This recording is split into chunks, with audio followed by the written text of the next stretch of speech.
कुछ समय की बात है। एक बहुत ही सुंदर और हरे भरे गांव में एक कुम्हार नाम का एक कुम्हार रहता था।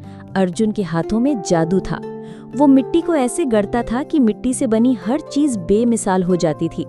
उसके बनाए हुए घड़े, मटके और बर्तन इतने सुंदर और मजबूत होते थे कि दूर दूर के गांव से भी लोग उन्हें खरीदने आते थे। अर्जुन को अपनी कला पर बहुत गर्व था।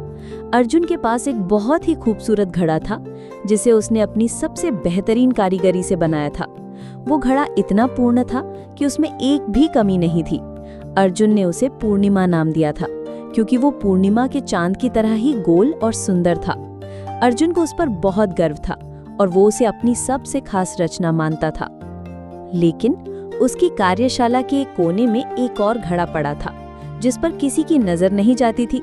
ये एक साधारण सा पानी का घड़ा था, लेकिन इसमें एक लंबी दरार थी। ये घड़ा अधूरा और बेकार था क्योंकि उसमें पानी नहीं ठहरता था। पानी डालते ही वो धीरे धीरे दरार से रिसने लगता था। इस कमी की वजह से दूसरे घड़े उसका मजाक उड़ाते थे और वो हमेशा शर्मिंदा रहता था। वो सोचता था कि उसका कोई मूल्य नहीं है और वो हमेशा दूसरों पर बोझ रहेगा। एक दिन अर्जुन का एक युवा शिष्य रोहन उस टूटे हुए घड़े को देखकर बोला, गुरुजी, इस बेकार घड़े को यहाँ क्यों रखा है? ये तो किसी काम का नहीं है। अर्जुन ने उस घड़े की ओर प्यार से देखा और कहा, रोहन, किसी भी चीज की कीमत सिर्फ उसकी उपयोगिता से नहीं आंकी जाती। हर चीज की एक कहानी होती है और कभी-कभी एक कहानी एक पूर्ण रूप से सही चीज से भी ज्यादा कीमती होती है। रोहन अपने गुरु की बात समझ नहीं पाया, लेकिन उसने और कुछ नहीं पूछा। अनदेखा उद्देश्य। कुछ समय बाद गांव में एक बहुत बड़ा सूखा पड़ा।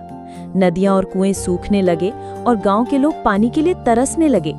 अर्जुन और गांव के अन्य लोग दूर एक झरने से पानी लाने की कोशिश करने लगे, लेकिन वो भी कम पड़ रहा था। पानी की कमी से गांव के लोग उदास और निराश हो गए।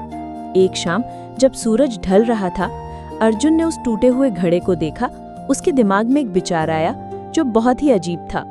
उसने उस घड़े को उठाया और अगले दिन सुबह रोहन को लेकर झरने की तरफ चला गया। उसने उस टूटे हुए घड़े में पानी भरा और चलना शुरू कर दिया। रोहन ने हैरानी से पूछा, गुरुजी, आप इस घड़े में पानी क्यों भर रहे हैं? ये तो रास्ते में सारा पानी बिखेर देगा। अर्जुन मुस्कुराया और बोला, बस देखते जाओ। जैसे ही वे चलने लगे, घड़े की दरार से पानी टपकने लगा और वो रास्ता गीला होता चला गया। अर्जुन रोज इसी तरह से उस घड़े में पानी भरता और उस रास्ते से आता जाता रहा। गांव वाले उन्हें देखकर सोचते थे कि अर्जुन पागल हो गया है और वो पानी बर्बाद कर रहा है। कुछ हफ्तों बाद एक अजूबा हुआ। जिस रास्ते से अर्जुन और वो घड़ा रोज गुजरते थे, वहां सुंदर फूल और पौधे उगने लगे थे। वो सूखा और बंजर रास्ता अब एक सुंदर बगीचा बन गया था। गांव वालों की आंखें आश्चर्य से खुली रह गई।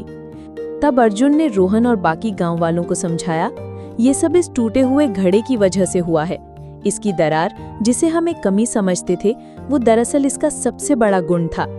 इस दरार ने रास्ते में पानी टपकाकर इस बंजर जमीन को जीवन दिया है।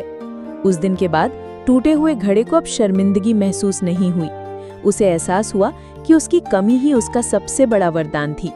इस कहानी से हमें ये सीख मिलती है कि हमें अपनी कमियों से कभी निराश नहीं होना चाहिए, क्योंकि हमारी कमियां ही कभी-कभी हमें एक अनोखा उद्देश्य देती हैं।